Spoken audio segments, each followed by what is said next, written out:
ಯಾವತ್ತದ ಅಂದ್ಕೊಂಡ್ರ ಇಲ್ಲ ಆಗಲ್ಲ ನಾನು ಹೋಗ್ಬಿಡೋಣ ಬೆಂಗಳೂರಿಗೆ ಹೆಜ್ಜೆ ಇಟ್ಟರೆ ರೊಕ್ಕ ಬೇಕಲ್ಲ ಪ್ರತಿಯೊಂದು ಆಗದಿಲ್ಲ ಬಿಡಿ ಇದು.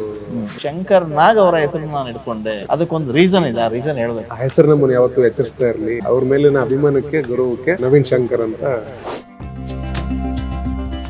ಕುಲ್ದೀಪ್ ಅವರು ನಿಮ್ ಜೊತೆ ಕೆಲಸ ಮಾಡಿದ್ರು, ಅವರ ವರ್ಕ್ ಸ್ಟೈಲ್ ಹೇಗಿದೆ? ಇಲ್ಲಿ ಅವ್ರು ಡೈರೆಕ್ಟರ್ ಆಗಿ ಆಕ್ಟರ್ ಆಗ್ಬರೋದು ಬಹಳ ಕಷ್ಟ.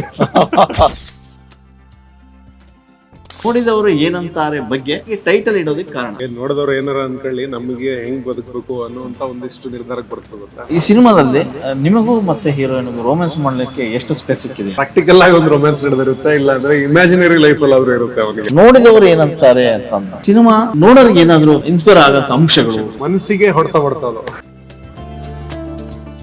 ಕನ್ನಡ ಚಿತ್ರರಂಗಕ್ಕೆ ಈಗ ಸಂಕ್ರಮಣ ಕಾಲ, ಅಂದರೆ ಸಂಕ್ರಾಂತಿ ಬರ್ತಾ ಇದೆ, ಸಂಕ್ರಾಂತಿ ಕೂಡ ಬಂದಾಯಿತು, ಈಗ ಸುಗ್ಗಿಯ ಕಾಲ. ಹಾಗೆ ಕನ್ನಡ ಚಿತ್ರರಂಗಕ್ಕೂ ಕೂಡ ಅದು ಸುಗ್ಗಿಯ ಹಬ್ಬ ಅಂತಲೇ ಹೇಳ್ಬೋದು. ಯಾಕಂದರೆ ಕನ್ನಡ ಚಿತ್ರರಂಗದಲ್ಲಿ ಈ ವರ್ಷ ಬಹಳಷ್ಟು ನಿರೀಕ್ಷೆಯ ಸಿನಿಮಾಗಳು ತೆರೆಗೆ ಬರೋಕ್ಕೆ ರೆಡಿ ಆಗ್ತಾ ಇದೆ. ಸೊ ಅಂತಹ ಸಾಲಿಗೆ ಈಗ ನೋಡಿದವರು ಏನಂತಾರೆ ಅನ್ನೋ ಒಂದು ಸಿನಿಮಾ ಕೂಡ ಬರ್ತಾ ಇದೆ. ಸೊ ಈ ಟೈಟಲ್ ನೀವು ಕೇಳಿದ ತಕ್ಷಣ ಒಂದು ವಿಶೇಷ ಅನಿಸ್ಬೋದು. ಯಾಕಂದರೆ ಆಡು ಭಾಷೆಯಲ್ಲಿ ಕಾಮನ್ನಾಗಿ ನಾವು ಮಾತಾಡುವಾಗ ನೋಡಿದವ್ರು ಏನಂತಾರೆ ಅಂತ ನಾವು ಹೇಳ್ತೀವಿ. ಸೊ ಅದೇ ಶೀರ್ಷಿಕೆಯನ್ನು ಇಟ್ಕೊಂಡಂಥ ಒಂದು ಚಿತ್ರ ಈಗ ಬರೋದಕ್ಕೆ ರೆಡಿ ಆಗ್ತಾ ಇದೆ. ಸೊ ಸಂಕ್ರಾಂತಿಯ ದಿನದಂದು ಈ ಸಿನಿಮಾಗೆ ಪ್ರಚಾರದ ಕಾರ್ಯ ಶುರುವಾಗಿದೆ. ಸೊ ಆಟೋ ಚಾಲಕರು ಎಲ್ಲ ಸೇರಿ ಈ ಸಿನಿಮಾದ ಪ್ರಚಾರವನ್ನು ಕೈಗೊಂಡಿದ್ದಾರೆ. ಸೊ ಚಿತ್ರತಂಡ ಕೂಡ ನಮ್ಮ ಜೊತೆಗಿದೆ. ಹೆಚ್ಚಾಗಿ ಆ ಸಿನಿಮಾದ ಹೈಲೈಟ್ ಅಂದರೆ ಮುಖ್ಯವಾದ ಆಕರ್ಷಣೆ ಹೀರೋ ನವೀನ್ ಶಂಕರ್ ನಮ್ಮ ಜೊತೆಗಿದ್ದಾರೆ. ಸೊ ನವೀನ್ ಶಂಕರ್ ನೋಡಿದವರು ಏನಂತಾರೆ ಅನ್ನೋ ಸಿನಿಮಾ ಬಗ್ಗೆ ಅವ್ರು ಏನಂತಾರೆ ಅಂತ ಒಂದಿಷ್ಟು ಮಾತಾಡ್ತಾ ಹೋಗೋಣ. ನವೀನ್ ನಮ್ಮ ಜೊತೆ ಇದ್ದಾರೆ, ಬನ್ನಿ ಅವ್ರ ಹತ್ರ ಮಾತಾಡೋಣ. ನವೀನ್ ಅವರೇ, ಹೇಗಿದ್ದೀರಾ? ಆರಾಮ್, ನೀವು ಹೇಗಿದ್ದೀರಿ? ಚೆನ್ನಾಗಿದ್ದೀನಿ. ಸಂಕ್ರಾಂತಿ ಹಬ್ಬದ ಶುಭಾಶಯಗಳು. ನಿಮಗೂ ಕೂಡ ಒಳ್ಳೇದಾಗಲಿ. ಈ ವರ್ಷ ಸುಗ್ಗಿ ಹಬ್ಬ, ನಿಮ್ಮ ಸಿನಿಮಾನು ಸುಗ್ಗಿ ಆಗಿ ಹಿಗ್ಗಿ ಇರಿಬೇಕು ನೀವು. ಓಕೆ, ನೋಡಿದವರು ಏನಂತಾರೆ ಮುಖ್ಯವಾಗಿ ಹೇಳ್ಬೇಕಂತಂದರೆ ನನಗೆ ಇಷ್ಟ ಆಗಿದ್ದು ಟೈಟಲ್. ಕತೆ ಆಮೇಲೆ ಬರೋಣ, ಟೈಟಲ್. ಯಾಕಂದರೆ ಕಾಮನ್ನಾಗಿ ಎಲ್ಲರಿಗೂ ರೀಚ್ ಆಗೋಂಥ ಟೈಟಲ್ಲು, ಎಲ್ಲರಿಗೂ ಕೇಳಿಸುವಂಥ ಟೈಟಲ್ಲು. ನಾವು ಸಹಜವಾಗಿ ಮಾತಾಡ್ತಾ ಇರ್ತೀವಿ. ಈಗ ಎಕ್ಸಾಂಪಲ್ ಏನೋ ಒಂದು ವಿಷಯ ಮಾತಾಡುವಾಗ ಅದೆಲ್ಲ ಏನಕ್ಕೆ ಮಾಡ್ತೀಯ, ನೋಡಿದವ್ರು ಏನಂತಾರೆ, ಕಾಮನ್ ವರ್ಡು. ಇದು ಸಹಜವಾಗಿ ಎಲ್ಲರೂ ಮಾತಾಡೋಂಥ ಒಂದು ಪದ ಆಗಿರೋದನ್ನ ಆ ಟೈಟಲ್ ಇಟ್ಕೊಂಡು ನೀವು ಸಿನಿಮಾ ಮಾಡಿದ್ದೀರಿ, ಸಿನಿಮಾ ಮುಗಿಸಿದ್ದೀರಿ. ಜನವರಿ 31ಕ್ಕೆ ಬರ್ತಾ ಇದೆ. ಸೊ ನೋಡಿದವರು ಏನಂತಾರೆ ಬಗ್ಗೆ ಅದನ್ನು ಮೊದಲಾಗಿ ಟೈಟಲ್ ಇಡೋದಕ್ಕೆ ಕಾರಣ ಇಲ್ಲ, ಅದು ಸಬ್ಜೆಕ್ಟ್ ರಿಲೆವೆನ್ಸ್ ಆಗೇನೆ ಇಡ್ತೀವಲ್ಲ ಯೂಶಲಿ ಟೈಟಲ್. ಸೊ ಇದು ಸಬ್ಜೆಕ್ಟೂ ಹಾಗೇನೆ. ಅಂದರೆ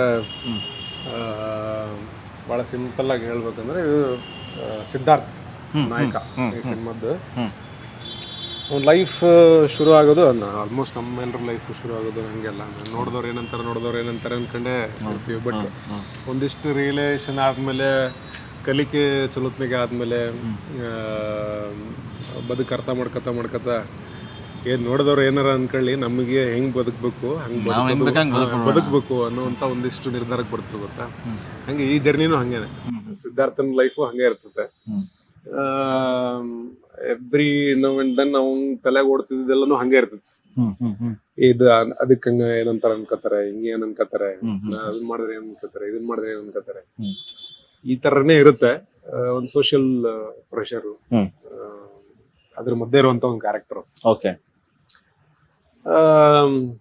ಅದು ಪ್ರೊಸೀಡ್ ಆಗ್ತಾ ಅಂದ್ರೆ ಒಂದು ಪ್ರೋಗ್ರೆಷನ್ ಸಿಗ್ತಾ ಪಿಕ್ಚರ್ನಾಗ ಜನಗಳನ್ನ ಮೀಟ್ ಮಾಡ್ತಾ ಅವನಲ್ಲೂ ಒಂದಿಷ್ಟು ಬದಲಾವಣೆಗಳಾಗಿ ಅವನು ಬದುಕನ್ನ ನೋಡೋ ರೀತಿ ಚೇಂಜ್ ಆಗ್ತಾ ಹೋಗುತ್ತೆ. ಎಸ್, ಗುಲ್ಟು ಸಿನಿಮಾದಿಂದ ನಮ್ಮ ನವೀನ್ ಶಂಕರ್ ಅವರ ಆಯಾಮನೆ ಬದಲಾಯಿತು.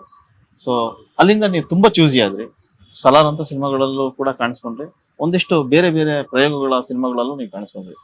ನೋಡಿದವರು ಏನಂತಾರೆ ಸಿನಿಮಾ ಯಾವ ಜಾನರಿಗೆ ಸೇರುತ್ತೆ, ಆಮೇಲೆ ಕಥೆಯ ಥ್ರೆಡ್ ಹೇಳೋದಾದ್ರೆ ಇದೊಂದು ಟೀಸರ್ ನೋಡಿದೆ. ಟೀಸರ್ ತುಂಬಾ ಇಷ್ಟ ಆಯ್ತು ಎಲ್ರಿಗೂ. ಒಂದಿಷ್ಟು ಎಮೋಷನಲ್ ಕಾಡುತ್ತೆ, ಲವ್ ಎಲಿಮೆಂಟ್ಸ್ ಇರುತ್ತೆ, ನಮ್ಮ ಬಾಲ್ಯದ ನೆನಪಿಗೆ ಕರ್ಕೊಂಡು ಹೋಗುತ್ತೆ, ಗೆಳತನ ಕಾಣುತ್ತೆ, ಒಂದು ಬಾಂಡಿಂಗ್ ಬೇರೆ ಇದೆ. ಸೊ ನಿಮಗೆ ಫಸ್ಟ್ ಟೈಮ್ ಕುಲ್ದೀಪ್ ಅವರು ಬಂದು ನರೇಟ್ ಮಾಡಿದಾಗ ಸ್ಟೋರಿ ನಿಮಗೆ ಏನ್ ಅನಿಸ್ತು? ನಾನು ಹೊಂದಿಸಿ ಬರೀರಿ ಸಿನಿಮಾ ಆಲ್ರೆಡಿ ಒಪ್ಕೊಂಡಿರೋ ಟೈಮ್ ಅದು. ಇವ್ರು ಬಂದು ಕತೆ ಹೇಳಿದ್ಗಳೇನೆ ಆ ಎರಡು ಪಾತ್ರದಲ್ಲೂ ಒಂದು ಸಣ್ಣ ಸಾಮ್ಯತೆ ಇದೆ. ಹೊಂದಿಸಿ ಬರೀರಿ ಇಂಟರ್ವಲ್ ಬ್ಲಾಕ್ ಅಲ್ಲಿ ರಂಜಿತ್ ಅನ್ನುವಂತ ಪಾತ್ರ ಕಾಲೇಜ್ನ ಬಿಟ್ಬಿಟ್ಟು ಯಾರಿಗೂ ಏನು ಹೇಳದೆ ಒಂದ್ ಕಡೆ ಹೊರಟ್ಬಿಡುತ್ತೆ. ಸೊ ಆ ಒಂದು ಸಾಂಗ್ ಅಲ್ಲಿ ಬರುವಂತ ಒಂದು ಪೋರ್ಷನ್ ನಾವು ಮಾತ್ರ ತೆಗೆದಿಟ್ರೆ ರಂಜಿತ್ ಪಾತ್ರದಲ್ಲಿ ಅದ್ರದ್ದು ಎವಲ್ಯೂಟೆಡ್ ವರ್ಷನ್ ಇದು ಒಂಥರ. ಇದು ಪೂರ್ತಿ ಬದುಕೆ ಹಂಗಿರುತ್ತೆ ಒಂದು ಇಲ್ಲಿ. ಸೊ ಆ ಕತೆ ಮಾಡ್ತಿರುವಂತ ಸಿನಿಮಾ ಒಪ್ಕೊಂಡಿರುವಂತ ಟೈಮ್ನಾಗ ಇವ್ರು ಬಂದು ಹೇಳಿದಾಗ ನಾನು ಆಕ್ಚುಲಿ ಇದ್ರದ್ದು ಸಣ್ಣ ನ್ಯೂಯಾನ್ಸಸ್ ಇರ್ತಾವಲ್ಲ ಕತೆ ಒಳಗೆ, ಆ ಪಾತ್ರದೊಳಗೆ, ಅದು ಇಷ್ಟ ಆಗಿ ಒಪ್ಕೊಂಡಂತ ಸಿನಿಮಾ ಇದು. ಆಮೇಲೆ ಎವ್ರಿ ಸ್ಕ್ರಿಪ್ಟ್ ಡೈರೆಕ್ಟರ್ಸ್ ಒಂದು ಪರ್ಸ್ಪೆಕ್ಟಿವ್ ಒಳಗೆ ಏನು ಕತೆ ಬಿಲ್ಡ್ ಹಾಕೋತ ಹೋಗಿರ್ತೈತಿ. ಸಹಜವಾಗಿ ನೋಡುವಂತ ಒಂದ್ ಕತೆ ಜೊತೆಗೆ ಸಬ್ಲೇಯರ್ ಒಂದು ಹೇಳ್ಕೊಂತ ಹೋಗಿರ್ತಾರಲ್ಲ, ಈ ಕತೆ ಜೊತೆಗೆ ಈ ಸನ್ನಿವೇಶ ಜೊತೆಗೆ ಇದನ್ನ ಹೇಳಕ್ ಹೊಂಟಿ ನಾನು ಅಂತ. ಆ ಎಲ್ಲಾ ವಿಷಯಗಳು ಬಹಳ ಇಷ್ಟ ಆಯ್ತು. ಸೊ ಹಂಗಾಗಿ ಒಪ್ಕೊಂಡಂತ ಪಿಕ್ಚರ್ ಇದು. ಬಹುಶಃ ನಾನ್ ಟೀಸರ್ ನೋಡಿದಾಗ ಅನ್ಸಿದ್ದು ನಮ್ಮೊಳಗಿನ ಕತೆ, ನಮ್ಮ ಬದುಕಿನಲ್ಲಿ ನಡೆದಂತ ಕಥೆಗಳು, ಅಥವಾ ನಾವು ದಿನನಿತ್ಯ ನೋಡುವಂತ ಏನು ಕ್ಯಾರೆಕ್ಟರ್ಗಳನ್ನೇ ಇಟ್ಕೊಂಡು ಮಾಡಿರೋಂಥದ್ದು ಇದೆ. ಹೌದು. ಅಂದ್ರೆ ಈಗ ಈತ ಟೆಕಿ ಸಾಫ್ಟ್ವೇರ್ ಒಂದು ಕಂಪನಿ ಕೆಲಸ ಮಾಡುವಂತ ಹುಡುಗ. ಯೂಶಲಿ ನಾವು ಅವ್ರ ಲೈಫ್ ನಾವು ನೋಡಿರ್ತೀವಲ್ಲ, ಸಿಕ್ಕಾಪಟ್ಟೆ ಟಾರ್ಗೆಟ್ ಸ್ಪೆಸಿಫಿಕ್ ಆಗಿ ಕೆಲಸ ಮಾಡ್ಕೊತ ಹೋಗಿರ್ತಾರೆ. ವೀಕೆಂಡ್ ಬಂತಂದ್ರೆ ಒಂಥರ ಅವ್ರಿಗೆ, ಈಗ ನಾವು ಸಂಕ್ರಾಂತಿ ಹಬ್ಬ ವರ್ಷಕ್ಕೊಂದ್ಸರಿ ಬರುತ್ತಂತೀವಲ್ಲ, ಹಂಗೆ ಅವರು ಎವ್ರಿ ಸ್ಯಾಟರ್ಡೆ ಸಂಡೇ ಇರ್ತಾರ ಅವರು. ಒಂದ್ ದೊಡ್ಡ ರಿಲೀಫ್ ಅಂತ. ಬಟ್ ಅವನ್ ಪಾತ್ರ ಮತ್ತೆ ಅವನ ಕಾರ್ಯಕ್ಷೇತ್ರ ಅದಾಗಿದ್ರುನು ರೆಸೆಂಬಲೆನ್ಸ್ ಬಂದು ಎಲ್ಲಾ ವ್ಯಕ್ತಿಗಳ ಜೊತೆಗೂ ಇರುತ್ತೆ. ಈಗ ನೀವು ಮೀಡಿಯಾದಾಗ ಕೆಲಸ ಮಾಡ್ತಿರ್ತೀರಿ, ನಿಮಗೂ ಒಂದು ಕೆಲ್ಸದ ಒತ್ತಡ ಇರ್ತೈತೆ. ಅದ್ರ ಹೊರತಾಗಿನೂ ಬದುಕು ಇರುತ್ತಲ್ಲ, ಅಂದ್ರೆ ಫ್ಯಾಮಿಲಿ, ಸಂಬಂಧಗಳು, ಕಮಿಟ್ಮೆಂಟ್ಸ್, ಅದರಲ್ಲಿ ಸಂಬಂಧಕ್ಕಿರುವಂತ ಕಮಿಟ್ಮೆಂಟ್ ಆಗಿರ್ಬೋದು. ಸೊ ಪ್ರತಿಯೊಂದು ಕೂಡ ಸಿದ್ಧಾರ್ಥನ್ ಜೊತೆಗೆ, ಆ ಲೈಫ್ ಜೊತೆಗೆ ಹೋಲಿಕೆ ಆಗ್ತಾ ಹೋಗ್ತಾವ ಸನ್ನಿವೇಶಗಳು. ಸೊ ಹಂಗೆ ಇಟ್ ಈಸ್ ಎವ್ರಿಬಡೀಸ್ ಲೈಫ್ ಅಂತರ. ಪ್ರತಿಯೊಂದು ನಮ್ಮ ಜೀವನದಲ್ಲಿ ಯಾವ್ದೋ ಒಂದು ಸಂದರ್ಭದಲ್ಲಿ ನಾವು ಸಿದ್ಧಾರ್ಥನ ಒಂದು ತಳಮಳಗಳನ್ನ ಅನುಭವಿಸೇನೆ ಮುಂದಕ್ಕೆ ಹೋಗಿರ್ತೀವಿ ಅಂತ. ಪ್ರತಿಯೊಬ್ಬನ ಲೈಫ್ ಅಲ್ಲೂ ಸಿದ್ಧಾರ್ಥ ಏನಕ್ಕೆ ನೋಡ್ಬೋದು ಇರ್ತಾನೆ. ಆಮೇಲೆ ಈ ಜನರ ಕತೆ ನೀವು ಒಪ್ಕೊಂಡಾಗ ಯೂಶಲಿ ಸಿನಿಮಾ ನೋಡುವ ನೋಟ ಬದಲಾಗಿದೆ, ಪ್ರೇಕ್ಷಕ ಅವನ ಆಯ್ಕೆಗಳು ಕೂಡ ಬದಲಾಗಿದೆ. ಸೊ ಈ ಕಾಲಘಟ್ಟದಲ್ಲಿ ಬರೀ ಕತ್ಲು ಬೆಳಕಿನ ಆಟದ ಸಿನಿಮಾಗಳ ನಡುವೆ ಈ ರೀತಿಯ ಕತೆ ಅವ್ರಿಗೆ ಹೇಗೆ ರೀಚ್ ಆಗ್ಬೋದು ಅಂತ? ಇಲ್ಲ ಅಂದ್ರೆ ಸಿನಿಮಾ ಎವ್ರಿ ಇಯರ್ ನೀವು ತಗೋತಾ ಬಂದ್ರು ಪ್ರತಿ ವರ್ಷದಿಂದ ವರ್ಷಕ್ಕೆ ಅಥವಾ ಕೆಲವು ವರ್ಷಗಳ ನಂತರ ಒಂದು ಎವಲ್ಯೂಷನ್ ಅಂತ ಆಗ್ತಾ ಹೋಗ್ತದೆ ಪ್ರತಿ 5 ವರ್ಷ 10 ವರ್ಷಕ್ಕೆ. ಸೊ ಕಮರ್ಷಿಯಲ್ ಪಿಕ್ಚರ್ಗಳನ್ನೇ ನಾವು ಅವಾಗ ನೋಡ್ತಿದ್ದಂತ ಕಮರ್ಷಿಯಲ್ ಪಿಕ್ಚರ್ಗಳು ಈಗ ಬೇರೆ ತರ ಎವಲ್ಯೂಟ್ ಆಗಿರ್ತವೆ, ಎವಲ್ಯೂಷನ್ ಕಂಟೆಂಟ್ ಇರ್ತವೆ. ಹಂಗೆ ಇದು ಡ್ರಾಮಾ ಜಾನ್ರಾ ಅಂತ ಕನ್ಸಿಡರ್ ಮಾಡಿದ್ರೆ ಇದು ಡ್ರಾಮಾ ಅಂತ ಕನ್ಸಿಡರ್ ಮಾಡ್ಬೋದು. ಸೊ ಇದುವರೆಗೂ ಬಂದಿರುವಂತ ಆ ಜಾನರ್ನ ಸಿನಿಮಾಗಳು ಕಂಪೇರ್ ಮಾಡಿದ್ರೆ ಇದನ್ನ ಸ್ವಲ್ಪ ಇವಾಲ್ವ್ ಆದಂತ ಪಿಕ್ಚರ್ ಅಂತ ಹೇಳ್ಬೋದು. ಅಂದ್ರೆ ಅದರ ನರೇಷನ್ ಆಗಿರ್ಬೋದು, ಅಥವಾ ಪಾತ್ರನ ಪ್ರಸ್ತುತಪಡಿಸಿರುವಂತ ರೀತಿ ಆಗಿರ್ಬೋದು, ಅದರ ಒಂದು ಜರ್ನಿ ಆಗಿರ್ಬೋದು, ಎಲ್ಲವೂ ಕೂಡ ಬಹಳ ಪ್ರಸ್ತುತ ಅನ್ಸ್ತತೆ. ಆಮೇಲೆ ಆಕ್ಚುಲಿ ಇದು ಹೊಯ್ಸಳಗಿನ ಮುಂಚೆ ಶೂಟ್ ಆಗಿದ್ದು ಸಿನಿಮಾ. ಅದಾದ್ಮೇಲೆ ಒಂದಿಷ್ಟು ಪೋರ್ಷನ್ಸ್ ಮಾತ್ರ ನಾವು ಮತ್ತೆ ಸಪರೇಟ್ ಆಗಿ ಮತ್ತೆ ಶೂಟ್ ಮಾಡಿದ್ವಿ. ಯಾಕಂದ್ರೆ ದಪ್ಪ ಆಗಿದ್ದೆ, ಸಣ್ಣ ಆಗಿದ್ದೆ, ಮತ್ತೆ ವಾಪಸ್ ಬಾಡಿ ಟ್ರಾನ್ಸ್ಫಾರ್ಮೇಶನ್ ಇದ್ದಿದ್ರಿಂದ ಕಾದು ಮಾಡದಂತ ಸಿನಿಮಾ. ನಾವು ಟೈಮ್ ಲೈನ್ ನೋಡಿದ್ರೆ ಇಷ್ಟು ಟೈಮ್ ಲೈನ್ ಬಹಳ ದಿನಗಳವರೆಗೂ ಶೂಟ್ ಮಾಡದಂತ ಸಿನಿಮಾ ಇದು. ಐ ಹೋಪ್ ಸಿದ್ಧಾರ್ಥನ ಒಂದು ಜರ್ನಿ ಪ್ರತಿಯೊಬ್ಬರಿಗೂ ಕನೆಕ್ಟ್ ಆಗುತ್ತೆ ಅನ್ಕೋತೀನಿ. ಸೊ ಬಹಳ ಪ್ರಸ್ತುತವಾಗಿರುವಂತ ವಿಷಯಗಳು ಅದನ್ನ ಹ್ಯಾಂಡಲ್ ಮಾಡಿರೋ ಸಿನಿಮಾ.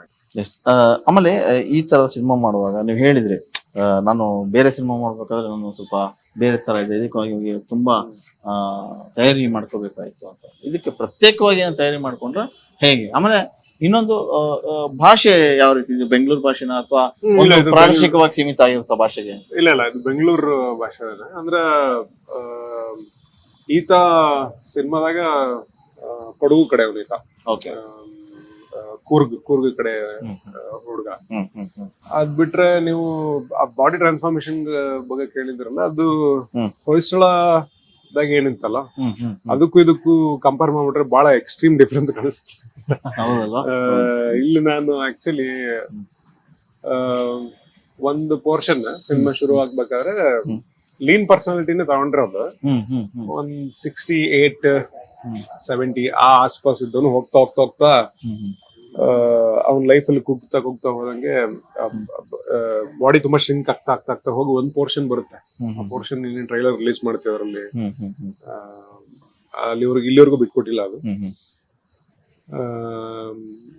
51 kg ಇಳಿಸಿದ್ದೆ ನಾನು ಅಲ್ಲಿಗೆ ನನ್ನ ಐಡಿಯಲ್ ವೇಟ್ ಬಂದು 76 ಈ ಆಸ್ಪಾಸ್ ಇರುತ್ತೆ, 76 74 ಹಿಂಗೆ. ಆ ಸಿನಿಮಾಗೆ ಪರ್ಟಿಕ್ಯುಲರ್ ಆಗಿ ಆ ಪೋರ್ಷನ್ಗೆ 50 kg ಅಂದ್ರೆ ರಿಬ್ಸ್ ಎಲ್ಲ ಕಾಣಿಸ್ಬೇಕಾಗಿತ್ತು. ಸೊ ಅಷ್ಟು ಸಣ್ಣ ಹೋಗಿತ್ತು, ಸಿಕ್ಕಾಪಟ್ಟೆ ವರ್ಕೌಟ್ ಮಾಡಿರಿ. ಅದು ಸ್ವಲ್ಪ ಹೆಕ್ಟಿಕ್ ಆಗಿತ್ತು. ಅದು ಚಾಲೆಂಜ್ ಅನ್ಸುತ್ತಲ್ವ, ಒಂದು ಒಂದು ಸಿನಿಮಾ, ಒಂದು ಕತೆ ಪಾತ್ರಕ್ಕೆ ನಾವು ತುಂಬಾ ಮೋಲ್ಡ್ ಆಗ್ಬೇಕಂತಂದ್ರೆ ಸಾಕಷ್ಟು ತಯಾರಿಗಳು ಮಾಡ್ಕೊಳ್ಳೇಬೇಕು. ಎಲ್ಲ ಸರಿ, ಈ ಸಿನಿಮಾದಲ್ಲಿ ನಿಮಗೂ ಮತ್ತೆ ಹೀರೋಯಿನ್ಗೂ ರೋಮ್ಯಾನ್ಸ್ ಮಾಡ್ಲಿಕ್ಕೆ ಎಷ್ಟು ಸ್ಪೇಸ್ ಸಿಕ್ಕಿದೆ ಅಂತ? ನಾವೊಬ್ಬ ಯುವಕನ ಕತೆ ಅಲ್ಲ ಅದು, ಕಾಮನ್ ಆಗಿದ್ದೇ ಇರುತ್ತೆ. ಸೊ ಹಿಂಗಾಗಿ ಪ್ರತಿಯೊಬ್ಬರ ಲೈಫಲ್ಲೂ ಒಂದು ಈದರ್ ಪ್ರಾಕ್ಟಿಕಲ್ ಆಗಿ ಒಂದು ರೊಮ್ಯಾನ್ಸ್ ನಡೆದಿರುತ್ತೆ, ಇಲ್ಲ ಅಂದ್ರೆ ಇಮ್ಯಾಜಿನರಿ ಲೈಫ್ ಅಲ್ಲಿ ಅವ್ರು ಇರುತ್ತೆ ಅವನಿಗೆ. ಅಂದ್ರೆ ಎಲ್ರ ಲೈಫಲ್ಲೂ ಒಂದು ಜೊತೆ ಅನ್ನೋದು ಬಂದೇ ಬರುತ್ತಲ್ವಾ, ಸಂಗಾತಿ ಅನ್ನುವಂತ ವಿಷಯ ಬಂದಾಗ ಇವನ್ ಲೈಫ್, ಸಿದ್ಧಾರ್ಥ್ ಲೈಫ್ ಅಲ್ಲೂ ಸಂಗಾತಿ ಅಂತ ಇರ್ತಾರೆ. ಇದ್ದಾಗ ಅಲ್ಲಿ ರೊಮ್ಯಾಂಟಿಕ್ ಪೋರ್ಷನ್ ಇದೆ. ಬಟ್ ಆ ಭಾಗಕ್ಕೆ ಅಂದ್ರೆ ಒಂದು ಎಂಟೈರ್ ಎಪಿಸೋಡ್ ಅದ್ರ ಬಗ್ಗೆನೇ ಇದೆ.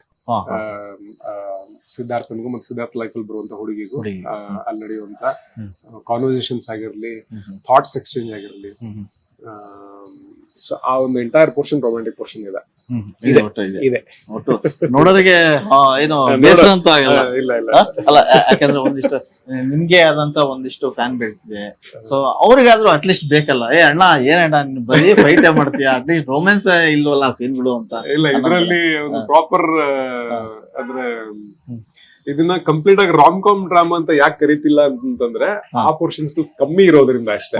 ಬಟ್ ಆ ಪೋರ್ಷನ್ ಇದೆ, ಕತೆಗೆ ತಕ್ಕನಂಗೆ ಎಷ್ಟೇ ಇರ್ಬೇಕು ಅಟ್ ಆಯ್ತು. ಸಿನಿಮಾ ಅಂದ್ರೆ ಎಂಟರ್ಟೈನ್ಮೆಂಟ್ ಓಕೆ.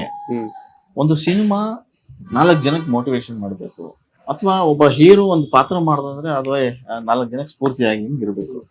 ನೋಡಿದವರು ಏನಂತಾರೆ ಅಂತ ಅಂದಾಗ ಸಿನಿಮಾ ನೋಡೋರಿಗೆ ಏನಾದ್ರು ಇನ್ಸ್ಪೈರ್ ಆಗಂತ ಅಂಶಗಳು ಡೆಫಿನೆಟ್ಲಿ ಇರ್ತದೆ. ಅದು ಐ ಆಮ್ ಲಕ್ಕಿ, ಯಾಕಂದ್ರೆ ನಾವು ಈಗ ಗುಲ್ಟು ಸಿನಿಮಾ ತಗೊಂಡಾಗ್ಲೂ ಅವನೊಬ್ಬ ಆಂಟಿ ಹೀರೋ. ಆಕ್ಚುಲಿ ಅವನ ಹೀರೋ ಅಂತ ಕರೆಯಕ್ಕಾಗಲ್ಲ, ಯಾಕಂದ್ರೆ ಒಂದ್ ಸ್ಕ್ಯಾಮ್ ಮಾಡಿ ಅದರಿಂದ ದುಡ್ಡು ಮಾಡ್ಕೊಳ್ಳುವಂತ ಒಬ್ಬ ವ್ಯಕ್ತಿ. ಸೊ ಹಂಗೆ ನೋಡಿದಾಗ್ಲೂ ಕೂಡ ಆತ್ನಲ್ಲೂ ಕೂಡ ಅವನು ಏನಕ್ಕೆ ಆ ಒಂದು ಸ್ಥಿತಿಗೆ ಹೋಗ್ತಾನೆ, ಮತ್ತೆ ಯಾವ ಕಾರಣಗಳಿಗೋಸ್ಕರ ಆ ಹಂತಕ್ಕೆ ಬರ್ತಾನೆ ಅಂತ ಇರ್ತಾವಲ್ಲ. ಯೂಶಲಿ ಕಥೆಯನ್ನ ಬರಿಬೇಕಾದ್ರೆ ಸಿನಿಮಾಕ್ ನಾಯಕ ಅಂತ ಕರೆಯೋದು ಅದರಿಂದ ಅಲ್ವಾ? ಹೌದು. ಅಂದ್ರೆ ನಾಯಕ ಅನ್ಸ್ಕೊಳ್ಳುವಂತ ಗುಣಗಳು ಇರ್ಬೇಕು ಅವನಲ್ಲಿ ಅಂತ. But there are few characters ಅವು ತುಂಬಾ ಆಂಟಿ ಕ್ಯಾರೆಕ್ಟರ್ಸ್ ಆಗೇನೆ ಬರ್ದಿರ್ತಾರೆ. Since cinema itself is an entertainment media ಅಂತ ಆಗಿರೋದ್ರಿಂದ, ಮನೋರಂಜನೆಗೋಸ್ಕರ ಒಂದು ಮಾಧ್ಯಮ ಆಗಿರೋದ್ರಿಂದ ಪಾತ್ರಕ್ಕೆ ತಕ್ಕಂತೆ ಬೇರೆ ಬೇರೆ ಆಯಾಮಗಳು ಸೃಷ್ಟಿ ಮಾಡಲ್ಲ. ಆಬ್ವಿಯಸ್ಲಿ, ಯಾಕಂದ್ರೆ ನಾನು ಯಾವುದೇ ಸಿನಿಮಾ ಸಂದೇಶಕ್ಕೋಸ್ಕರ ಸಿನಿಮಾ ಮಾಡಲ್ಲ, ಅಟ್ಲೀಸ್ಟ್ ಮನೋರಂಜನೆ ಜೊತೆಗೆ ಖಂಡಿತವಾಗ್ಲಿದೆ. ನಾ ಈಗ ಅದೇ ಹೇಳಿದ್ನಲ್ಲ, ನಾನು ಐ ಆಮ್ ಬೀಯಿಂಗ್ ಲಕ್ಕಿ. ಅಂದ್ರೆ ಎಂಟರ್ಟೈನಿಂಗ್ ಆಗಿರುವಂತ ಸಿನಿಮಾಗಳೇ ಇದ್ರು ಅದರಲ್ಲಿ ಒಂದಿಷ್ಟು ಅಂಶಗಳಿರ್ತಾವಲ್ಲ, ಒಳ್ಳೆಯ ಅಂಶಗಳು, ಮನೆಗೆ ತಗೊಂಡು ಹೋಗುವಂತ ಒಂದಿಷ್ಟು ಅಂಶಗಳು 3 ಅವರ್ ಆದ್ಮೇಲೆ ನಮ್ಗೇನೋ ಒಂದ್ ಕಾಡ್ಬೇಕಲ್ಲ. ಆ ಕಾಡುವಿಕೆ ಡೆಫಿನೆಟ್ಲಿ ಇದ್ರಾಗೂ ಐತೆ, ಸಿದ್ಧಾರ್ಥನಲ್ಲೂ ಇದೆ. ಎಸ್ಪೆಷಲಿ ಸಿದ್ಧಾರ್ಥನ ಲೈಫ್ ನ ನೋಡಿದಾಗ ನಾನು ಯಾಕೆ ಎಲ್ರಿಗೂ ಕನೆಕ್ಟ್ ಆಗತ್ತೆ ಅಂತ ಹೇಳ್ತಿರೋದಂದ್ರೆ, ಅವನು ಒಂದೊಂದು ಹಂತದಲ್ಲಿ ಒಂದೊಂದಿಷ್ಟು ನಡೆಯುವಂತ ವಿಷಯಗಳು ನಮ್ಗೆ ಕನೆಕ್ಟ್ ಆಗ್ತಿತ್ತು. ಕಾಲೇಜಲ್ಲಿ ಓದೋರಿಗೆ ಅವನಲ್ಲಿರುವಂತ ಇನ್ಯಾವುದೋ ಎಲಿಮೆಂಟ್ ಕನೆಕ್ಟ್ ಆಗ್ಬೋದು. ವರ್ಕಿಂಗ್ ಸೆಕ್ಟರ್ ಅಲ್ಲಿ ಇರುವಂತವ್ರಿಗೆ ಅವ್ರಿಗೆ ಕನೆಕ್ಟ್ ಆಗುವಂತ ವಿಷಯಗಳು ಬೇರೆ ಇರ್ತವೆ. ಇನ್ನ ಈಗ ನಮ್ ತಂದೆ ತಾಯಿ ವಯಸ್ಸಿನವರು ಇರ್ತಾರೆ, ಅವರು ಸಿನಿಮಾ ನೋಡಬೇಕಾದ್ರೆ ಇವನ ಬಾಲ್ಯ ಅಥವಾ ಅವನ ತಾಯಿ ಜೊತೆ ವ್ಯವಹರಿಸುವ ರೀತಿ ಅಥವಾ ಅಲ್ಲಿರುವಂತ ವಿಷಯಗಳು ಕನೆಕ್ಟ್ ಆಗ್ತವೆ. ಸೊ ಹಂಗೆ definitely there are few elements ಅವು ಎಲ್ರಿಗೂ ಇಷ್ಟ ಆಗುವಂತ ವಿಷಯಗಳು. ಮತ್ತೆ ನೀವ್ ಹೇಳ್ದಂಗೆ ಒಳ್ಳೆಯ ಆಲೋಚನೆಗಳಿಗೆ ತಳ್ಳುವಂತ ವಿಷಯಗಳು. ಎಸ್, ನೀವು ಆಗ್ಲೇ ಒಂದು ವರ್ಡ್ ಹೇಳಿದ್ರಿ, ಅಂದ್ರೆ ಯಾವುದೇ ಒಂದು ಪಾತ್ರ ಕತೆ ಕಾಡ್ಬೇಕು ಅಂತ ಹೇಳಿ. ಸೊ ನನಗೆ ನಿಮ್ಮ ಸಿನಿಮಾದ ಹಾಡು ನೋಡಿದೆ, ಕಾಯ್ಕಿಣಿ ಅವರ ಬರೆದಂತ ಹಾಡು ಹೆಜ್ಜೆ ರೂಪಿಸು, ತುಂಬಾ ಇಷ್ಟವಾದಂತ ಆ ಸಾಲು ಅದ್ಭುತಗಳು. ಅಂದ್ರೆ ಕತೆಗೆ ಪೂರ್ವಕವಾಗಿ ಬರೆದಿರೋಂಥ ಪದಗಳು ಅಂತ ಅನ್ಸುತ್ತೆ ಬಹುಶಃ. ಆ ಹಾಡಿನ ಬಗ್ಗೆ ಹೇಳಿದ್ರೆ ನೀವು ಅದನ್ನ ನರೇಶನ್ ಕೂಡ ಮಾಡಿರಿ. ಕಾಕಿಣಿ ಅವ್ರದ್ದು ಒಂದು ಬೆಸ್ಟ್ ಪಾರ್ಟ್ ಅಂತಂದ್ರೆ ಹಾ. ಬಹುಶಃ ಓದಿಗೆ ಹತ್ರ ಇಲ್ಲ ಇರೋರಿಗೆ ಆ ಪದಗಳು ಹೊಸ್ತು ಅಂತ ವಸ್ತು ಅನ್ಸ್ಬೋದು. ಅನ್ಸ್ಬೋದು. ಹೌದು. ಬಟ್ ಅವರು ಹಾಡಿಗೆ ಅಂದ್ರೆ ಆ ಸಂಗೀತ ತಕ್ಕಂತ ಬಳಕೆ ಮಾಡುವಂತ ಪದಗಳು ಇರ್ತಾವಲ್ಲ ಬೇಗ ಹತ್ರ ಅನ್ಸುವಂತ ಪದಗಳು. ಕರೆಕ್ಟ್. ಅಂದ್ರೆ ಆಡು ಭಾಷೆಯಲ್ಲೂ ಕರೆಕ್ಟ್ ಆಗ್ತಾ ಹೋಗ್ತವೆ. ಆಮೇಲೆ ಸಾಹಿತ್ಯ ಸೌಂಡಿಂಗ್ ಇರುತ್ತಲ್ಲ, ಆ ಸೌಂಡಿಂಗ್ ಈಗ ಮ್ಯೂಸಿಕ್ ಗೆ ಯೂಶಲಿ ಸಂಗೀತಕ್ಕೆ ತಕ್ಕನಾಗೆ ಪದಗಳನ್ನ ಅಂದ್ರೆ ಮೀಟರ್ ಕೂರ್ಸ್ಬೇಕು ಅಂತ ಇರ್ತಾರಲ್ಲ, ಹಾ. ಹಂಗ್ ಪ್ರಾಸಬದ್ಧವಾಗಿ. ಪ್ರಾಸಬದ್ಧವಾಗಿ ಇರೋದಕ್ಕೂ ವ್ಯತ್ಯಾಸ ಜಾಸ್ತಿ ಇದೆ. ಅರ್ಥ ಇರುತ್ತಲ್ಲ, ಅದ ಅರ್ಥ ಬಹಳ ಚಂದ ಹೆಣಿತಾರ ಅವರು. ಹೌದು, ಸಾಹಿತ್ಯಾತ್ಮಕವಾಗಿ. ಹಾ. ಹೆಜ್ಜೆ ರೂಪಿಸೋ ಹಾಡಲ್ಲೂ ಅಷ್ಟೇ. ಆ ಹಾಡಿನ ಪ್ರತಿ ಸಾಲು ಕೂಡ ಇಲ್ಲಿ ನನ್ನ ಹುಸಿ ಸಂಬಂಧದ ಹೊರೆನ ತೊರೆಯುವೆ ಅನ್ನೋಂತ ಒಂದ್ ಸಾಲು ಬರ್ತದೆ. ನೀವು ಅದಷ್ಟೇ ಚಿಕ್ಕ ಸಾಲಲ್ಲೇನೆ ಎಷ್ಟೊಂದು ಮೀನಿಂಗ್ಫುಲ್ ಆಗಿರುವಂತ ಆಮೇಲೆ ವ್ಯಾಲ್ಯೂಸ್ ನ ಕಟ್ಕೊಡುವಂತ ಲೇಖಕರು ಅವರಲ್ಲ, ಚಿತ್ರ ಸಾಹಿತಿಗಳು. ಅಂಡ್ ಬರೆಯುವಂತ ಪ್ರತಿಯೊಂದು ಹಾಡು ಈಗಲ್ಲ.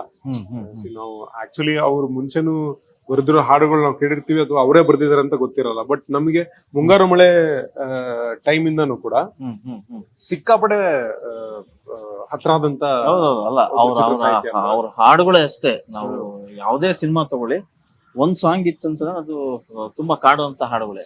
ಸೊ ಇದ್ರಲ್ಲಿ ಬಹುಶಃ 2 ಹಾಡು ಬರ್ದಿದ್ದಾರೆ. ಇಲ್ಲ, ಇದು ಒಂದು ಸಾಂಗ್, ಒಂದೇ ಸಾಂಗ್, ಹೆಜ್ಜೆ ರೂಪಿಸುವುದು.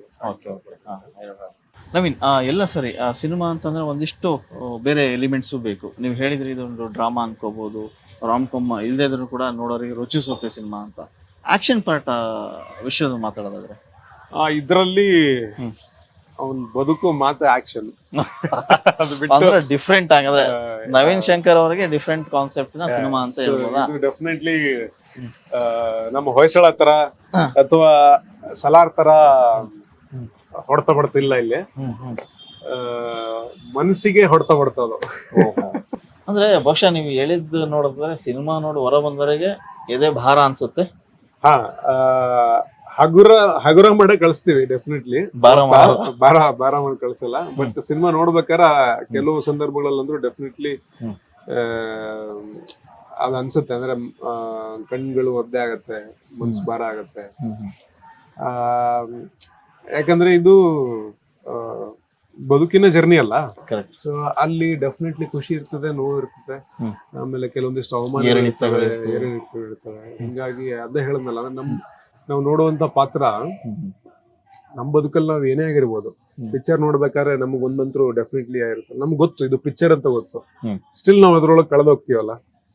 ಸ್ಟಿಲ್ ನಾವು ಹೀರೋ ಏನಾರು ಆಗ್ಬೇಕು ಅಂದ್ರೆ ನಮ್ಗೇನೋ ಆತು ಅಂತ ಭಾವಿಸ್ತಿರ್ತೀವಿ, ಅಥವಾ ಅಲ್ಲಿ ಏನೋ ಹೀರೋಯಿನ್ ಏನೋ ಆಗ್ತಿದೆ ಅಂದ್ರೆ ಇದು ಆಗ್ಬಾರ್ದಂಗೆ ಅಂತ ಭಾವಿಸ್ತಿರ್ತೀವಿ. ಸೊ ಬೇಸಿಕಲಿ ನಾವೆಲ್ಲರೂ ಒಳ್ಳೆ ಮನುಷ್ಯರೇ, ಸಂದರ್ಭಕ್ಕೆ ತಕ್ಕಂತೆ ನಾವು ರಿಯಾಕ್ಟ್ ಮಾಡ್ತಾ ಬದಲಾಗಿರ್ತೀವಿ. ಸೊ ಇಲ್ಲಿ ಸಿದ್ಧಾರ್ಥ ಕೂಡ ಹಾಗೆ. ಸಿನಿಮಾ ನೋಡ್ತಾ ಅದಕ್ಕೆ ನಾವು ಅಂದ್ರೆ ಒಂದ್ ಬೆಸ್ಟ್ ಪಾರ್ಟ್ ಏನಂದ್ರೆ ಸಿನಿಮಾ ನೋಡ್ಬೇಕಾರೆ ನಾವ್ ಯಾರು ಕೆಟ್ಟದನ್ನ ಬಯಸಲ್ಲ. ಆ ಅನುಭವಕ್ಕೆ ಬಂದಿರುತ್ತಲ್ವಾ, ನಾವು ಎಂತ ಪಿಕ್ಚರ್ ನೋಡ್ಬೇಕಾದ್ರೂ ಸಿನಿಮಾ ನಮ್ಮನ್ನ ಇನ್ವಾಲ್ವ್ ಮಾಡ್ಕೊಂಡ್ಮೇಲೆ ನಾವ್ ಅಲ್ಲಿ ಏನಾದ್ರು ಆಗ್ತಾ ಇತ್ತಂದ್ರೆ ಹೀರೋಗೆ ಅಥವಾ ಯಾರೋ ಒಬ್ಬ ವ್ಯಕ್ತಿಗೆ ಏನಾದ್ರು ಆಗ್ತಿತ್ತಂದ್ರೆ ನಾವ್ ಅಲ್ಲಿ ಒಳ್ಳೇದ್ನೇ ಬಯಸ್ತೀವಿ. ಆಗ್ಬಾರ್ದು ಅಂತ ಒಳ್ಳೇದ್ನ ಬಯಸ್ತೀವಿ. ಹಂಗೆ ನಾವು ವಿ ಆರ್ ಎಲ್ರಲ್ಲೂ ಒಳ್ಳೆತನ ಇರುತ್ತೆ. ಅದೇನೋ ಕೆಲವೊಂದು ಸಂದರ್ಭ ರಿಯಾಕ್ಟ್ ಮಾಡಿ ಸೊ ಹಂಗೆ ಒಂದ್ ಬದುಕಿನ ಬಗ್ಗೆ ಇರುವಂತ ಸಿನಿಮಾ ಆಗಿರೋದ್ರಿಂದ ಡೆಫಿನೆಟ್ಲಿ ಮನ್ಸ್ ಭಾರ ಆಗುವಂತ ಸಿಚುವೇಶನ್ ಅದಾವು. ಬಟ್ ನಮ್ಗೆ ಆಸೆ ಇತ್ತು ಅಂದ್ರೆ ಸಿನಿಮಾ ಮುಗಿಸಿ ತೆರಳಬೇಕಾರೆ ಎಲ್ರು ಮನ್ಸ್ನ ಹಗರ ಮಾಡ್ಕೊಂಡೇ ಹೋಗ್ಬೇಕು ಅಂತ. So that is for sure. ಈಗ ಕುಲ್ದೀಪ್ ಅವರು ನಿಮ್ ಜೊತೆ ಕೆಲಸ ಮಾಡಿದ್ರು, ಅವರ ವರ್ಕ್ ಸ್ಟೈಲ್ ಹೇಗಿತ್ತು? ಹೆಂಗೆ ಪ್ರೆಸರ್ ಅಥವಾ ಕೂಲ್ ಆಗಿ ತಗೊಂಡ್ರ ಕೆಲಸ ಹೇಗೆ? ಕುಲ್ದೀಪ್ ಸಿಕ್ಕಾಪಟ್ಟೆ ಬ್ಲಾಂಕ್ ಫೇಸ್. ಸೆಟಲ್ ಹೇಗೆ? ಲಕ್ಕಿಲಿ ಅವ್ರು ಡೈರೆಕ್ಟರ್ ಆಗ್ಯಾರ, ಆಕ್ಟರ್ ಆಗ್ಬಿಡೋರು ಬಹಳ ಕಷ್ಟ. ಓಕೆ, ಬುಕ್ದಾಗ ಏನು ಭಾವನೆ ತೋರ್ಸಲ್ಲ ಅವರು. ಖುಷಿ ಆತಂದ್ರೆ ನೈಸ್, ಸೂಪರ್ ಶಾಟ್ ಅಷ್ಟೇ, ಇಷ್ಟೇ. ಚೆನ್ನಾಗಿ ಬಂದಿಲ್ಲ ಅಂದ್ರೆ 1 ಮೂರ್ ಹೋಗ್ಬಿಡೋಣ, ಇಷ್ಟೇ. ನಿಮ್ಗೆ ಅದು ಗೊತ್ತಾಗ್ಬಿಡುತ್ತೆ ಅವ್ರ ಫಸ್ಟ್ ಮಾತಾಡ್ಬೇಕಾರೆಲ್ಲಾನು ಏನ್ ಈ ಮನುಷ್ಯ ಹೆಂಗಿದೀನಿ ಅಂತ ಅನ್ಸ್ತಾ ಇರುತ್ತೆ. But is a very sweet fellow. ಆಮೇಲೆ ಓದು ಚೆನ್ನಾಗಿತ್ತು ಅವ್ರದ್ದು. ಇದ್ರಲ್ಲಿ ಒಂದು ಸಾಲಿದೆ, ಅದನ್ನ ನಾನು ರಿವೀಲ್ ಮಾಡೋದು ಬೇಡ. ಅದು ಆಕ್ಚುಲಿ ಪೋಯಮ್ ಆಗಿ ಇಟ್ಕೊಂಡಿದೀವಿ, ಅದನ್ನ ಫೈನಲ್ ವರ್ಷನ್ ಅಲ್ಲಿ ಇಡ್ತಾರೋ ಇಲ್ಲೋ ಗೊತ್ತಿಲ್ಲ. ಓಕೆ. ಕಾನೂರು ಹೆಗ್ಗಡತಿಲಿ, ಕುವೆಂಪು ಅವರ ಕಾನೂರು ಹೆಗ್ಗಡತಿಲಿ ಬರುವಂತ ಒಂದ್ ಸಾಲಿದೆ. ಸೊ ಆ ತರದ ಸಾಲುಗಳು ಸಿನಿಮಾದಾಗ ಬರ್ಬೇಕು ಅಂತಂದ್ರೆ ಓದು ಚಲೋತ್ನಾಗ ಇರ್ಬೇಕಲ್ಲ. ಸೊ ಹಿಂಗಾಗಿ ಚಲೋತ್ನಾಗ ಓದ್ಕೊಂಡಾರೆ. ಆಮೇಲೆ ಲೈಫ್ ನ ಸ್ವಲ್ಪ ಚಿಕ್ಕ ವಯಸ್ಸಿಗೆ ಸ್ವಲ್ಪ ಬಹಳ ಹತ್ರದಿಂದ ನೋಡ್ಯಾರ. ನಮ್ಗಿನ ದೊಡ್ಡರೇನಲ್ಲ ಅವ್ರು, ನನಗಿಂತ ಆಕ್ಚುಲಿ ಇನ್ನೊಂದ್ ಸ್ವಲ್ಪ ಒಂದು 4 ವರ್ಷ ಚಿಕ್ಕವರೇ ಇರ್ಬೇಕು. ಡಾಕ್ಯುಮೆಂಟ್ರೀಸ್ ಮಾಡ್ತಿದ್ರು ಅವರು. ಸೊ ಡಾಕ್ಯುಮೆಂಟ್ರೀಸ್ ಮಾಡ್ಬೇಕಾದ್ರೆ ಅವರು ನಾವಲ್ಲಿ ಸಿನಿಮಾ ತರ ಯಾವುದೇ ಮಾರ್ಪಾಟುಗಳನ್ನ ಮಾಡದೆ ನೈಜವಾಗಿ ತೋರಿಸ್ಬೇಕಲ್ಲ. ಸೊ ಆ ತರದ್ ಸುಮಾರಷ್ಟು ನೈಜ ಬದುಕುಗಳನ್ನ ನೋಡಿರೋದ್ರಿಂದ ಸೆನ್ಸಿಬಿಲಿಟೀಸ್ ಬಹಳ ಚಂದಾಗಿ. ಓಕೆ, ಫೈನಲ್ ಆಗಿ ಸಿನಿಮಾ ನೋಡ್ಕೊಂಡ್ ಬರೋರು ಏನಂತಾರೆ, ನಿಮ್ಮ ಅಭಿಪ್ರಾಯ ಹೇಗಾಗಿರುತ್ತೆ? ಯಾಕಂದ್ರೆ ನೀವು ಹೇಳಿದ್ರಿ ಮನಸ್ಸನ್ನ ಭಾರ ಮಾಡ್ತದ, ಹಗುರ ಮಾಡಿ ಕಳಿಸ್ತೀವಿ ಅಂತೇಳಿ. ಎಕ್ಸಾಕ್ಟ್ಲಿ ಒಂದು ಸಿನಿಮಾ ನೋಡುವಾಗ ಜನಗಳು ಹೊರಗೆ ಬಂದಾಗ ಒಂದು ಫ್ಯಾಕ್ಟರ್ ಇರುತ್ತೆ, ವಾವ್ ಅನ್ನೋ ಫ್ಯಾಕ್ಟರ್ ಇರಬೇಕು, ಇಲ್ಲ ಖುಷಿಯ ಅನ್ನೋ ವಿಷಯಗಳನ್ನ ಇರಬೇಕು. ಸೊ ಒಟ್ಟಾರೆ ನೋಡಿದವರು ಏನಂತಾರೆ? ನೀವು ಈಗ ಅವರವರ ಭಾವಕ್ಕೆ ಅಂತ ಹೇಳ್ಬೋದು. ಅಲ್ಲ, ಇಲ್ಲ, ಇನ್ನ ಸರಳವಾಗಿ ಹೇಳ್ಬೇಕು ಅಂತಂದ್ರೆ ಒಂದು ಕಾದಂಬರಿ ಓದ್ತೀರಿ. ಓಕೆ. ಓದ್ತಾ ಇರ್ಬೇಕಾದ್ರೆ ಬಿಗಿನಿಂಗ್ ಓದ್ಬೇಕಾದ್ರೆ ಏನು ಗೊತ್ತಿರುವುದಿಲ್ಲ. ಶುರು ಮಾಡ್ತೀವಿ, ಆ ಪಾತ್ರ ಜೊತೆಗೆ ಜಾಗ ಶುರು ಮಾಡ್ತೀವಿ, ಅಲ್ಲಿರೋ ಸನ್ನಿವೇಶಗಳು ಒಳಗ್ ನಾವು ಇರ್ತೀವಿ. ಆಮೇಲೆ ಪಾತ್ರ ಜೊತೆ ಟ್ರಾವೆಲ್ ಮಾಡ್ತೀವಿ. ಕೊನೆಗೆ ಆ ಪಾತ್ರ ಹಿಂಗ್ ಆಗ್ಬೇಕು ಅಂತ ನಾವೇ ಆಂಟಿಸಿಪೇಟ್ ಮಾಡ್ಕೊತ ಹೋಗ್ತೀವಿ, ಕಲ್ಪನೆ ಮಾಡ್ಕೊಂಡು ಅದ್ರ ಬಗ್ಗೆ ನಾವು ಒಂದಿಷ್ಟು ಅಪೇಕ್ಷೆಗಳನ್ನ ಪಡ್ತಾ ಹೋಗ್ತೀವಿ. ಕೊನೆಗೆ ಬುಕ್ ಮುಗಿಸ್ಬೇಕಾದ್ರೆ ಒಂದು ಹಾಯಾದ ಒಂದು ಒಂದು ಲೋಕದ ಒಳಗ್ ಹೋಗಿ ಬಂದಿದ್ದ ಅನುಭವ ಇರ್ತೈತಲ್ಲ, ಹಂಗೆ ಇದೊಂದು ನಾವೆಲ್ ಓದಿದ ರೀತಿ ಇರುತ್ತೆ ಅಂತ ಹೇಳ್ಬೋದು. ಒಟ್ಟಾರೆ ಒಂದು ಒಳ್ಳೆಯ ಕಾದಂಬರಿ ನೋಡ್ಕೊಂಡು ಹೊರ ಬಂದಾಗ ಅದೊಂದು ಕಾಡ್ತಾ ಇರುತ್ತೆ, ಅದು ನಮ್ ಜೊತೆ ಉಳ್ಕೊಳ್ಳುತ್ತೆ. ಇವತ್ತು ನೀವು ಹಬ್ಬ, ಸಂಕ್ರಾಂತಿ ಹಬ್ಬದ ದಿನ ನೀವು ಪ್ರಚಾರ ಕಾರ್ಯ ಶುರು ಮಾಡಿದ್ರಿ, ಜನವರಿ 31 ಬರುತ್ತೆ. ಒಂದು ವಿಷಯನ ಪ್ರಸ್ತಾಪ ಮಾಡಿದ್ರಿ ಆಗ್ಲೇ, ಅಂದ್ರೆ ಆಟೋ ಚಾಲಕರ ಮೂಲಕ ಇದನ್ನ ಶುರು ಮಾಡಿದ್ದು. ಆಟೋ ಚಾಲಕರಿಗೆ ಪ್ರಚಾರ ಮಾಡೋದಕ್ಕೆ ಒಂದು, ಆಮೇಲೆ ನಿಮ್ಮ ಹೆಸರಲ್ಲಿ ಒಂದು, ಈ ಸಿನಿಮಾಗೆ ಒಂದು ಅವಿನಾಭಾವ ಸಂಬಂಧ ಇದೆ. ಅದನ್ನ ನೀವು ಹೇಳ್ತಾ ಹೋದ್ರಿ. ನವೀನ್ ಅನ್ನೋದು ಅಪ್ಪ ಅಮ್ಮ ಹೆಸರಿಟ್ಟಿದ್ದು, ಶಂಕರ್ ಅನ್ನೋದು ನಮ್ಮ ತಂದೆ ಹೆಸರಲ್ಲ, ಬಹುಶಃ ಬಹಳ ಜನ ಇರಬಹುದು ಅಂತ ಅದೊಂದು ಕ್ಲಾರಿಫಿಕೇಶನ್ ಕೊಟ್ರಿ. ಶಂಕರ್ ನಾಗ್ ಅವರ ಹೆಸರನ್ನ ನಾನು ಇಟ್ಕೊಂಡೆ, ಅದಕ್ಕೊಂದು ರೀಸನ್ ಇದೆ, ಆ ರೀಸನ್ ಹೇಳ್ಬೇಕು. ಅದು ಆಕ್ಚುಲಿ ಏನಂತಂದ್ರೆ, ಈಗ ಅವಕಾಶಕ್ಕೆ ಹುಡ್ಕೊಂಡು ಬೆಂಗಳೂರಿಗೆ ಬಂದು ಚಾನ್ಸ್ ಗಳಿಗೆಲ್ಲ ಅಲ್ಲಿ ತಿರ್ಬೇಕಾದ್ರೆ ನಡವರ್ಕೆ ಮನ್ಸಿಗೆ ಬೇಜಾರಾಗ್ಬಿಡೋದಲ್ಲ. ಅಂದ್ರೆ ಎಲ್ಲ ಅನ್ಕೊಂಡಿರೋ ಅವಕಾಶಗಳು ಸಿಗದೆ ಇದ್ದಾಗ ಒಂದ್ ಸಣ್ಣ ಲೇಜಿತನ ಕಾಡೋದು. ಲೇಜಿತನ ಅಂದ್ರೆ ನಮ್ಮ ಸ್ವಾಭಾವಿಕವಾಗಿ ನಮ್ಗಿರೋ ಆಲಸ್ಯತನ ಅಲ್ಲ, ಆಗ್ತಿಲ್ವಲ್ಲ ಎಲ್ಲೂ ಆಗೋದಿಲ್ವಲ್ಲ ಅನ್ನೋ ಬೇಸರದಿಂದ ಒಂದ್ ವಿಷಯ ಏನಾಗಲ್ಲ ಬಿಡುಮರ ಅನ್ನುವಂಥದ್ದು ಬಂದಾಗ ನನ್ ಶಂಕರ್ನಾಗ್ ಅವ್ರ ಸುಮಾರಷ್ಟು ಕಥೆಗಳನ್ನ ಕೇಳಿದ್ವಿ. ಆಮೇಲೆ ನನ್ನ ತಮ್ಮ ಶಂಕರ ಅಂತ ಅವ್ರು ಅನಂತ ಪುಸ್ತಕ ಓದಿದ್ವಿ, ಸುಮಾರಷ್ಟು ಇಂಟರ್ವ್ಯೂಸ್ ನ ಕೇಳಿದ್ವಿ, ಅವ್ರ ಜೊತೆ ಕೆಲಸ ಮಾಡೋರು ಮಾತಾಡೋದನ್ನ ಕೇಳಿದ್ವಿ. ಸೊ ಯಾವಾಗ್ಲೂ ಅದು ಇನ್ಸ್ಪೈರ್ ಆಗೋದು, ಆ ವ್ಯಕ್ತಿತ್ವ ಇನ್ಸ್ಪೈರ್ ಆಗೋದು. ನಾನು ಒಂದು ಸಿನಿಮಾ ಅವಕಾಶ ಸಿಗುತ್ತೆ, ಅದರಲ್ಲಿ ಶಂಕರ್ನಾಗ್ ಅವರ ಅಭಿಮಾನಿಯಾಗಿ ನಾನು ಅವ್ರನ್ನೇ ಆಹ್ವಾನ ಮಾಡ್ಕೊಂಡಂಗೆ ಅಭಿನಯಿಸೋದು. ಅಂದ್ರೆ ಹಾವ ಭಾವ ಎಲ್ಲಾನು ಸ್ವಲ್ಪ ನಿಂತ್ಕೊಂಡ್ರೆ ಹಿಂಗೆ ಮಾತಾಡ್ಬೇಕಾದ್ರೆ ಹಿಂಗೆ ಈ ತರ ಇದ್ದಿದ್ದು. ಆ ಟೈಮಲ್ಲಿ ಹೆಸರನ್ನ ನಾನು ಈ ಯೂಶಲಿ ಎಲ್ಲೋ ಯಾರಿಗೂ ಕೇಳೋದು, ಇದು ನಂಬರ್ಸ್ ಅದು ಆ ಥೇರಿಗಿರಿ ಏನು ಎಲ್ಲ ಒಂದ್ ಸೈಡ್ಗೆ ಇಟ್ಬಿಟ್ಟು, ಇಲ್ಲಪ್ಪ ನಂಗ ಅವ್ರು ಯಾವಾಗ್ಲೂ ಇನ್ಸ್ಪೈರ್ ಮಾಡ್ತಾರೆ, ಯಾವತ್ತು ಮೈಗಳತನ ಜೊತೆಗೆ ಸೇರಿದಿರ್ಲಿ, ಯಾವತ್ತು ಸಣ್ಣ ಅಲಸತನೂ ನಾವು ಮಾಡೋದ್ ಬೇಡ, ಆ ಹೆಸರು ನಮ್ಮನ್ನ ಯಾವತ್ತು ಎಚ್ಚರಿಸ್ತಾ ಇರ್ಲಿ, ಆ ಹೆಸರು ನಮ್ ಜೊತೆಗಿರ್ಲಿ. ಅವ್ರ ಮೇಲಿನ ಅಭಿಮಾನಕ್ಕೆ, ಗೌರವಕ್ಕೆ ನವೀನ್ ಶಂಕರ್ ಅಂತ. ಅಂದ್ರೆ ಅದೇ ಬಹಳಷ್ಟು ಜನಗಳಿಗೆ ನವೀನ್ ಶಂಕರ್ ಅಂದ್ರೆ ಒಂದು ಸರ್ನೇಮ್ ಇರುತ್ತೆ, ಇಲ್ಲ ಅವ್ರ ತಂದೆ ಹೆಸರು ಇರುತ್ತೆ, ಅದನ್ನೇ ಯೋಚನೆ ಮಾಡೋದು. ನೀವೇ ಅದನ್ನ ರಿವೀಲ್ ಮಾಡಿದಾಗ ಸೂಪರ್ ಅಲ್ವಾ, ಇದು ಯಾರು ತಾನೇ ಮಾಡಕ್ ಸಾಧ್ಯ ಅಲ್ವಾ? ಯಾರೋ ಒಂದು ಅಂದ್ರೆ ನೋಡಿ, ಆ ಸಿನಿಮಾ ಮೇಲಿನ ಪ್ರೀತಿ ಅಲ್ಲಿಂದ ಇಲ್ಲಿವರೆಗೆ ನಿಮ್ಗೆ ಕರ್ಕೊಂಬಂತು. ಅಂದ್ರೆ ನೀವ್ ಯಾವತ್ತೂ ಆ ಯೋಚನೆ ಮಾಡಲ್ಲ, ತೆಗಿಗುರು ಸಿನಿಮಾ ದೊಡ್ಡದು, ಇಲ್ಲಿ ನನ್ಗೇನು ಆಗಲ್ಲ ಅನ್ನೋ ಮತ್ತೆ ಯೂಟರ್ನ್ ಮಾಡ್ಕೊಂಡ್ ಹೋಗ್ಬಾರ್ದು. ಆ ಮಟ್ಟಕ್ಕೆ ನೀವು ಅವ್ರ ಇದೇ ಹಂಗಲ್ವಾ? ನಾನು ಆಕ್ಚುಲಿ ಯಾವತ್ತದ ಅಂದ್ಕೊಂಡ್ರ ಇಲ್ಲ ಆಗಲ್ಲ ನಾನು ಹೋಗ್ಬಿಡೋಣ? ವಾಪಸ್ ಬ್ಯಾಕ್ ಟು ಸರಿ ಅನ್ಸಿದೆ. ಹಾ. ಒಂದ್ಸರಿ ಅಂದ್ರೂ ಪೀಕ್ ಅನ್ಸ್ಬಿಟ್ಟಿತ್ತು ಅದು. ಬೇಡಪ್ಪ. ಆಗದಿಲ್ಲ ಬಿಡು ಇದು ಅಂತ. ಯಾಕಂದ್ರೆ ಇಂಜಿನಿಯರಿಂಗ್ ಬರೀ ಬಿಟ್ಬಿಟ್ಟು ಬಂದಿದ್ದು ನಾನು.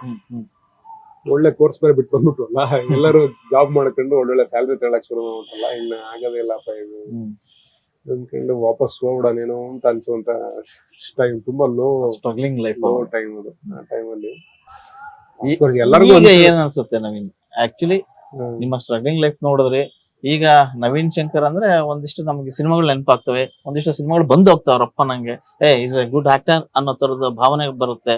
So ಈಗ ನಿಮಗೆ ವೈಯಕ್ತಿಕವಾಗಿ ನವೀನ್ ಶಂಕರ್ ಮುಂದಿನ ಫ್ಯೂಚರ್ ಅಲ್ಲಿ ಎಷ್ಟು ಲೈನ್ ಅಪ್ ಇದೆ ಸಿನಿಮಾ? ಇವಾಗ ಆ ಥಾಟ್ ಯಾವತ್ತೂ ಬರಬಾರ್ದು. ಅವಾಗ ಇನಿಷಿಯಲ್ ಡೇಸ್ ಅಲ್ಲಿ ಯಾಕೆ ಬರ್ತಿತ್ತಂದ್ರೆ ಮೆಚುರಿಟಿನೂ ಕಮ್ಮಿ ಇರುತ್ತಲ್ಲ, ತಾಳ್ಮೆ ಕಮ್ಮಿ, ಅವಾಗ ಪೇಷನ್ಸ್ ಕಮ್ಮಿ ಇರುತ್ತೆ, ಮೆಚುರಿಟಿ ಕಮ್ಮಿ ಇರುತ್ತೆ, ಆಮೇಲೆ ದುಡಿಮೆ ಶುರು ಆಗಿರುದಿಲ್ಲ. ಪ್ರತಿಯೊಂದಕ್ಕೂ ರೊಕ್ಕ ಇಲ್ಲಿ ಬೆಂಗಳೂರಾಗ ಹೆಜ್ಜೆ ಇಟ್ಟರೆ ರೊಕ್ಕ ಬೇಕಲ್ಲ ಪ್ರತಿಯೊಂದಕ್ಕೂ. ಈಗ ಊರಾಗಿದ್ಯಪ್ಪ ಅಂದ್ರ ಊಟ ಫ್ರೀ ಆಗಿರೋದು, ಅಪ್ಪ ಊಟ ಹಾಕೋರು. ಹಂಗೆ ಇಲ್ಲಿ ನಮ್ ಮನೆಗೆ ಅದೊಂದು ಕಮ್ಮಿ, ಖರ್ಚಿಗೆ ದುಡ್ಡು ಕೊಟ್ಟಿದ್ದೆಲ್ಲ ಬಾಳ ಕಮ್ಮಿ. ನಮ್ಮವ್ವ ಎಲ್ಲಾನು ಮೊದ್ಲು ಅಷ್ಟೇ, ಊಟ ಮಾಡು ಚಲೋತ್ನಾಗ ಸಾಲಾಗ ಟ್ರಿಪ್ ಹೋದ ಅದಕ್ಕೊಂದು ಕಟ್ತೀವಿ. ಬೆಂಗಳೂರಿಗೆ ಬಂದಾಗ ಡೆಫಿನೆಟ್ಲಿ ಅಫ್ಕೋರ್ಸ್ ನಾನು 2 ವರ್ಷ ಕಾಲೇಜಲ್ಲಿ ಇರೋ ತನಕ ಅಪ್ಪಾರ ಕಳ್ಸಿದ್ದು. ಯಾವಾಗ ನಾ ಕಾಲೇಜ್ ಬಿಟ್ನೆಲ್ಲ ಅವತ್ ನಾನೇ ನಿರ್ಧಾರ ಮಾಡಿ ಬಿಟ್ಟಿದ್ದು, ಮನೆಗೆ ₹1 ಕೇಳೋದ್ ಬೇಡ ಅಂತ. ಅವತ್ತಿಂದ ಇವತ್ತವರೆಗೂ ನಾನು ನಮ್ಮ ಅಪ್ಪಾರ ಹತ್ರ ಕೇಳಿಲ್ಲ ಅವಾಗ. ಆವಾಗ ಹಿಂಗ ಅನ್ಸಿದ್ ಬಿಟ್ರೆ ಈಗೇನ್ ಹಂಗಿಲ್ಲ. ಈಗ ಇರೋ ಕಾನ್ಫಿಡೆನ್ಸ್ ಬೇರೆ ತರ ಐತಿ. ಎಕ್ಸೆಪ್ಟ್ ಮಾಡ್ಕೊಂಡಾರೆ. ಆಮೇಲೆ ಉದ್ಯಮದಲ್ಲಿರುವಂತ ಸೀನಿಯರ್ಸ್ ಗಳು ಕರೆದು ಸಹಾಯ ಮಾಡಾರೆ, ಅಪ್ರಿಸಿಯೇಷನ್ ಕೊಟ್ಟಾರೆ, ಬೆನ್ ತಟ್ಟಿದ್ದಾರೆ. ಆಮೇಲೆ ಹೋದಲ್ಲೆಲ್ಲಾನು ಜನ ನಿಂತ್ಕೊಂಡು ಮಾತಾಡ್ಸ್ತಾರೆ, ಪಿಕ್ಚರ್ಗಳ ಬಗ್ಗೆ ಮಾತಾಡ್ತಾರೆ. ಸೊ ಅಷ್ಟು ಪ್ರೀತಿ ಸಿಕ್ಮೇಲೆ ಅದು ಒಂಥರ ಬೇರೆ ತರದ್ದೇ ಶಕ್ತಿ ಕೊಟ್ಬಿಡುತ್ತಲ್ಲ. ಸೊ ಈಗ ಯಾವ್ದೇ ಕಾರಣಕ್ಕೂ ಆ ಥಾಟ್ ಬರೋದಿಲ್ಲ.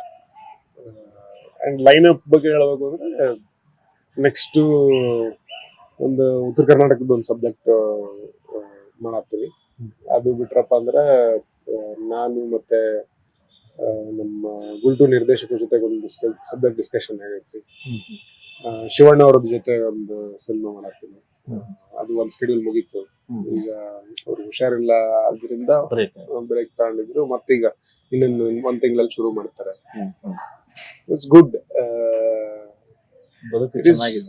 ಸ್ಯಾಟಿಸ್ಫೈಯಿಂಗ್, ಖುಷಿಯಾಗಿದೆ.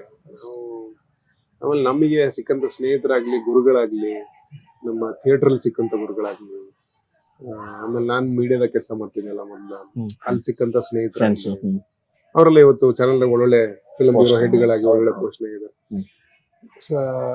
ಎಲ್ಲ ಕಡೆ ಒಳ್ಳೆ ಸ್ನೇಹಗಳಾಯ್ತು, ಒಳ್ಳೆ ಸಂಬಂಧಗಳಾಯ್ತು. ಸೊ ಪ್ರತಿಯೊಂದು ಸಂಬಂಧದಿಂದನೂ ಪ್ರತಿಯೊಂದು ವ್ಯಕ್ತಿಯಿಂದನೂ ಈಗ ಒಂದು ಸಣ್ಣ ಸಣ್ಣ ಕಾಂಟ್ರಿಬ್ಯೂಷನ್ಸ್ ಆಗಿರುತ್ತೆ. ಇದರ್ ಎಕನಾಮಿಕಲಿ, ಇಲ್ಲ ಅಂದ್ರೆ ಥಾಟ್ಫುಲ್ ಆಗಿ ಒಂದಿಷ್ಟು ಆಗಿರ್ತವೆ. ಸೊ ಎಲ್ಲವೂ ಆ ರೀತಿ ಒಳ್ಳೆ ರೀತಿಯಲ್ಲಿ ನಡ್ಸ್ಕೊಂಡು ಹೋಗ್ತಾ ಇದ್ದಾರೆ. ಎಸ್, ಇಷ್ಟೊತ್ತು ನೋಡಿದವರು ಏನಂತಾರೆ ಸಿನಿಮಾ ಬಗ್ಗೆ ಮಾತಾಡ್ತಾನೆ, ಅವರ ಬದುಕಿನ ಮಜಲುಗಳನ್ನ ಕೂಡ ಒಂದಿಷ್ಟು ತೆರೆದಿಟ್ರು ನವೀನ್ ಶಂಕರ್ ಅವರು. ಜನವರಿ 31ಗೆ ನೋಡಿದವರು ಏನಂತಾರೆ ಸಿನಿಮಾ ರಾಜ್ಯಾದ್ಯಂತ ರಿಲೀಸ್ ಆಗ್ತಾ ಇದೆ. ಸೊ ಟೈಟಲೇ ಒಂದು ಮಜಾ ಅನ್ಸುತ್ತೆ. ಸೊ ಅವ್ರು ಹೇಳಿರ್ತಕ್ಕಂಥ ಅಂಶಗಳು ಕೂಡ ನೋಡ್ಲೇಬೇಕು ಸಿನಿಮಾ ಅನ್ಸುತ್ತೆ. ಈಗಾಗಲೇ ಟೀಸರ್ ಸೌಂಡ್ ಮಾಡಿದೆ, ಸಾಂಗ್ ಕೂಡ ಸಾಕಷ್ಟು ಸದ್ದು ಮಾಡ್ತಾ ಇದೆ. ಹಾಗಾಗಿ ಜನವರಿ 31ಕ್ಕೆ ಈ ಸಿನಿಮಾ ನೀವು ಥಿಯೇಟರ್ ನಲ್ಲೇ ಹೋಗಿ ನೋಡಿ. ನೋಡಿದವರು ಕೂಡ ಖಂಡಿತವಾಗಿ ನಿಮಗೆ ಅದ್ಭುತ ಅಂತೀರಿ. ಸೊ ಹೇಳ್ತಾ ನವೀನ್, ನಿಮ್ಗೆ all the best. Thank you so much. Thank you. ನಿಮಗೂ ಕೂಡ ಒಳ್ಳೇದಾಗ್ಲಿ. ಸಂಕ್ರಾಂತಿ ಹಬ್ಬದ ಶುಭಾಶಯಗಳು. ನಮ್ಮ ವೀಕ್ಷಕರಿಗೂ ಕೂಡ ಸಂಕ್ರಾಂತಿ ಹಬ್ಬದ ಶುಭಾಶಯಗಳು. ಸುಗ್ಗಿ ಕಾಲ ನಿಮ್ಮ ಲೈಫಲ್ಲೂ ಒಳ್ಳೆಯ ಸುಗ್ಗಿ ಕಾಲ ಬರಲಿ. ಪ್ರತಿ ಹೆಜ್ಜೆಯಲ್ಲೂ ಕೂಡ ನಿಮಗೆ ಶುಭವಾಗಲಿ. ನಮಸ್ಕಾರ.